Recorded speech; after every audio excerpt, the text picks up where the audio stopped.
ناظرین کرام، حضور غوث اعظم کسی تعارف کے محتاج نہیں۔ آپ رضی اللہ تعالی عنہ علم و دانش اور فضل و کمال کے جبل عظیم تھے۔ علوم نبویہ اور تعلیمات دینیہ کے سچے علم بردار اور ترجمان تھے۔ آپ رضی اللہ تعالی عنہ کی کرامات تو ان گنت ہیں، لیکن چند ایک آج ہم آپ کے سامنے پیش کریں گے۔ بسم اللہ الرحمن الرحیم۔ السلام علیکم ورحمۃ اللہ وبرکاتہ۔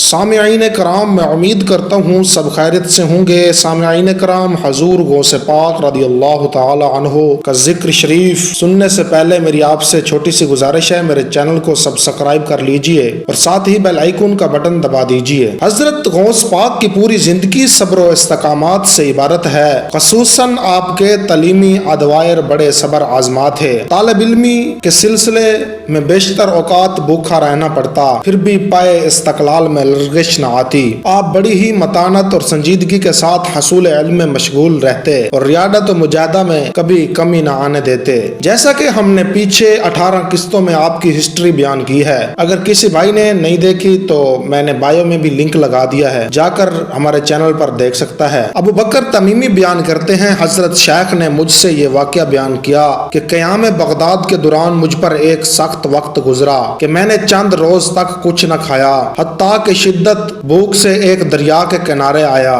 تاکہ گری پڑی گھاس پھوس سے ہی بھوک کا ازالہ کر لوں۔ لیکن جس جگہ پہنچا وہاں مجھ سے پہلے بھی کچھ لوگ پہنچے ہوئے تھے۔ میں نے یہ سمجھ کر کہ شاید یہ کوئی درویشوں کی جماعت ہے، لہٰذا ان سے مزاحمت کو نامناسب خیال کر کے واپس ہو گیا اور اس کیفیت میں شہر کی ایک مسجد کے اندر پہنچا جو ریاحنین کے بازار میں تھی۔ اس وقت میں بھوک سے نڈھال تھا اور دست سوال دراز کرنا محال، قریب تھا میری موت واقع ہو جائے۔ اس وقت ایک اجمی نوجوان روٹی اور بھنا گوشت لے کر مسجد میں داخل ہوا اور کھانے بیٹھ گیا۔ اس کو دیکھ کر بھوک کی شدت سے میرا منہ بار بار کھل جاتا تھا، حتیٰ کہ میں نے خود کو ملامت کر کے کہا کہ یہ کیا حرکت ہے، رب العالمین میرے حال سے واقف ہے اور زیادہ سے زیادہ موت ہی تو واقع ہو سکتی ہے۔ یکا یک نوجوان نے میری طرف متوجہ ہو کر کہا، آئیے بسم اللہ کیجئے، لیکن میں نے انکار کر دیا۔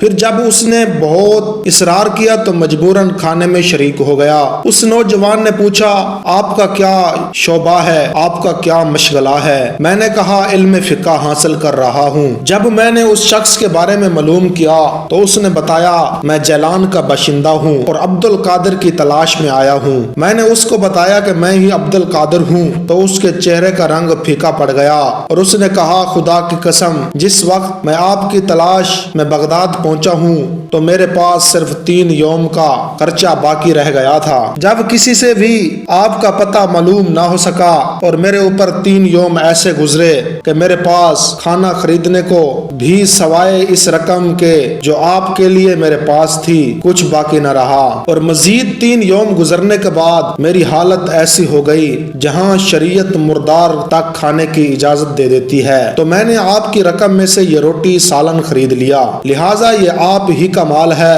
خوب اچھی طرح شکم سیر ہو کر کھائیے اور مجھے اپنا مہمان تصور کر لیجئے۔ اور جب میں نے اس سے پوچھا کہ تم یہ کیا کہہ رہے ہو، اس نے جواب دیا، آپ کی والدہ نے میرے ذریعے 8 دینار بھجوائے تھے جس سے میں نے روٹی سالن خرید لیا اور اس خیانت کے لیے آپ سے معذرت خواہ ہوں۔ عبداللہ سلمی بیان کرتے ہیں، حضرت شیخ نے مجھے ایک واقعہ یوں بیان کیا، جس وقت میں شہر کے ایک محلہ قطبیہ شرکی میں مقیم تھا، میرے اوپر چند یوم ایسے گزرے، نہ تو میرے پاس کھانے کی کوئی چیز تھی اور نہ کچھ خریدنے کی استطاعت۔ اس حالت میں ایک شخص اچانک میرے ہاتھ میں کاغذ کی بندھی ہوئی پوڑیا دے کر چل دیا اور میں اس کے اندر بندھی ہوئی رقم سے حلوہ پراٹھا خرید کر مسجد میں پہنچ گیا اور قبلہ رو ہو کر اس فکر میں غرق ہو گیا کہ اس کو کھاؤں یا نہ کھاؤں۔ اسی حالت میں مسجد کی دیوار میں رکھے ہوئے کاغذ پر میری نظر پڑی تو میں نے اٹھ کر اس کو پڑھا۔ اس میں تحریر تھا، ہم نے کمزور مؤمنین کے لیے رزق کی خواہش پیدا کی تاکہ وہ بندگی کے لیے اس کے ذریعے قوت حاصل کر سکیں۔ کمال استقامت کے تعلق سے ایک اور واقعہ بھی بھی دلچسپی سے خالی نہ ہوگا۔ آپ کے صاحبزادے شیخ ضیاء الدین ابو نصر موسیٰ کا بیان ہے کہ میں نے اپنے والد ماجد حضرت غوث اعظم سے خود سنا، فرماتے ہیں ایک سفر کے دوران میں ایسے بیابان میں پہنچا جہاں پانی کا نام و نشان تک نہ تھا۔ چند روز میں نے وہاں قیام کیا لیکن پانی ہاتھ نہ آیا۔ جب پیاس کا غلبہ ہوا تو حق تعالی جل شانہ نے بادل کا ٹکڑا بھیجا جس نے میرے اوپر سایہ کر لیا اور اس میں سے کچھ قطرات ٹپکے جنہیں پی کر تسکین ہوئی۔ اس کے بعد اچانک ایک روشنی ظاہر ہوئی جس نے پورے آسمان کا احاطہ کر لیا۔ پھر اس میں سے ایک عجیب و غریب شکل نمودار ہوئی اور آواز آئی، اے عبد القادر، میں تیرا پروردگار ہوں، جو دوسروں پر میں نے حرام کیا ہے وہ تیرے اوپر حلال کرتا ہوں، لہٰذا جو دل میں چاہے کر، جو چاہے لے۔ میں نے کہا اعوذ باللہ من الشیطان الرجیم، اے ملعون دور ہو، کیا بک رہا ہے؟ اچانک وہ روشنی تاریکی سے بدل گئی اور وہ صورت دھواں بن کر کہنے لگی، اے عبد القادر، تم احکام خداوندی یعنی شریعت کے جاننے والے، احوال منازلت سے واقف ہونے کی وجہ سے مجھ سے بچ گئے۔ میں نے ایسے ہی ہتھ کنڈوں اور ترکیبوں سے ستر اہل طریقت کو ایسا گمراہ کر دیا کہیں کا نہ چھوڑا۔ بھلا یہ کون سا علم و ہدایت ہے جو اللہ تعالیٰ نے آپ کو عنایت فرمایا؟ میں نے کہا یہ سب اللہ کا فضل ہے اور وہی ابتدا اور انتہا میں ہدایت فرماتا ہے۔ دستگیری حضرت غوث اعظم رضی اللہ تعالی عنہ کا ایک امتیازی وصف ہے۔ آپ کے اس وصف سے بیشتر بندگان خدا فائز یاب ہوئے۔ حضرت محدث دہلوی رقم طراز ہیں۔ مشائخ میں سے اکثر حضرات نے اس روایت کو بیان کیا۔ ہم ایک دن جناب غوث اعظم رضی اللہ تعالی عنہ کی اس مجلس میں بیٹھے تھے جس میں آپ نے فرمایا، تم سے جو شخص کچھ مانگنا چاہے مانگ لے۔ شیخ ابو المسعود احمد بن حریمی اٹھے اور غرض کی، میں ترک و تدبیر اختیار چاہتا ہوں۔ شیخ محمد بن قائدہ رحمۃ اللہ علیہ نے کہا، مجھے مجاہدہ پر قوت چاہیے۔ شیخ ابو القاسم عمر بزار رحمۃ اللہ علیہ نے کہا، مجھے اللہ کا خوف عطا ہو۔ شیخ ابو محمد حسن فارسی نے کہا، مجھے خدا کے ساتھ صاحب حال بنا دیجئے، چونکہ اس نعمت سے میں مرحوم ہو گیا ہوں، مجھے یہ چیز ملنی چاہیے بلکہ اس سے بھی زیادہ ہو۔ شیخ جمیل ابو یوسف صاحب قطوہ نے عرض کیا، مجھے حفظ و وقت کی ضرورت ہے۔ شیخ ابو حفظ عمر غزال کہنے لگے، مجھے زیادت علم چاہیے۔ شیخ جلیل سرسری نے عرض کیا، میں چاہتا ہوں اس وقت تک مجھے موت نہ آئے جب تک مقام قطبیت پر نہ پہنچ جاؤں۔ شیخ ابو البرکات حمان نے کہا، مجھے محبت الہی میں بے خودی درکار ہے۔ شیخ ابو الفتوح المعروف بن ابن الحزر بن نصر بغدادی نے کہا، مجھے قرآن و حدیث کا حفظ کروا دیں۔ شیخ ابو الخیر نے عرض کی، مجھے ایسی معرفت درکار ہے کہ موارد ربانیہ اور غیر ربانیہ میں تمیز کر سکوں۔ شیخ ابو عبداللہ بن حسط اللہ نے کہا، مجھے دربان سرائی کی خواہش ہے۔ ابو القاسم بن صاحب نے عرض کی، مجھے حاجب باب عزیز بنا دیجئے۔ حضرت شیخ عبد القادر جیلانی رضی اللہ تعالی عنہ نے ان تمام حاضرین کی خواہشات سننے کے بعد یہ آیات پڑھی، وَقُلًّا نَمِدُّ حَوْلَاءِ وَحَوْلًا مِّنْ عَطَاءِ رَبِّكَ وَمَا كَانَ عَطَاءُ رَبِّكَ مَحْظُورًا۔ راوی کہتا ہے، خدا کی قسم ان لوگوں کو وہ تمام نعمتیں مل گئی جو انہوں نے طلب کی تھی۔ میں نے ہر شخص کو اسی مقام پر دیکھا جس کی اس نے غوث پاک سے تمنا کی تھی۔ محمد بن رافع نے اپنی تاریخ میں لکھا، میں نے قاہرہ کے دار الحدیث میں 10 ذی الحج 639 میں ابراہیم بن سعد سے یہ سنا۔ جب حضرت شیخ جیلانی سے منصور حلاج کے بارے میں دریافت کیا گیا تو آپ نے فرمایا، منصور نے اپنی حیثیت سے بلند دعویٰ کیا ہے اور اپنی طاقت سے اونچی اڑان کی ہے، جس کے نتیجے میں شریعت کی کینچی سے ان کے پروں کو کاٹ دیا گیا ہے۔ یہ لغزش ان سے ایسے وقت میں ہوئی جبکہ ان کی کوئی دستگیری کرنے والا نہیں تھا۔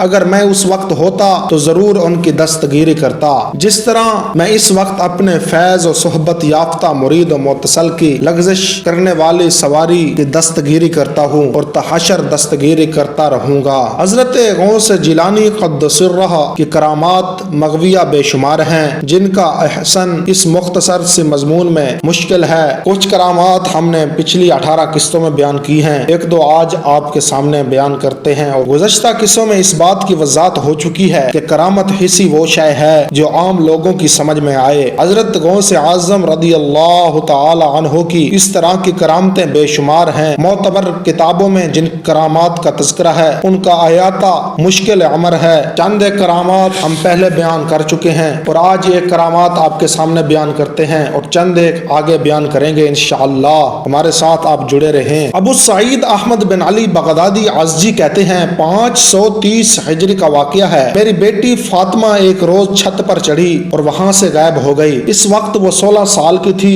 وہ غیر شادی شدہ تھی۔ میں حضرت شیخ عبد القادر رضی اللہ تعالی عنہ کی خدمت میں حاضر ہوا اور لڑکی کی گم شدگی کا واقعہ پیش کیا۔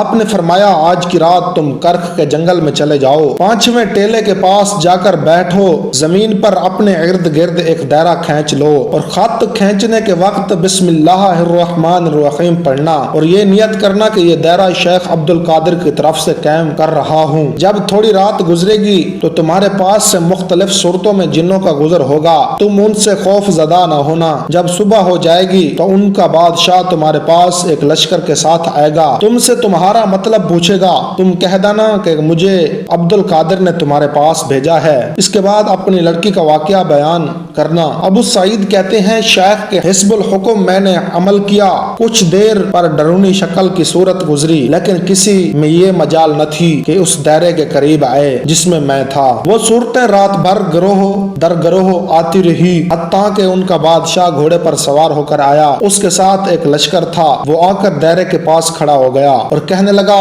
اے انسان تمہاری کیا حاجت ہے؟ میں نے کہا شیخ عبد القادر جیلانی نے تمہارے پاس بھیجا۔ اتنا سنتے ہی وہ گھوڑے سے اتر پڑا اور زمین بوس ہوا اور بادشاہ اور اس کے ساتھی دائرے کے بیٹھ گئے اور کہا کہ کیا معاملہ ہے؟ میں نے اپنی لڑکی کا واقعہ بیان کیا۔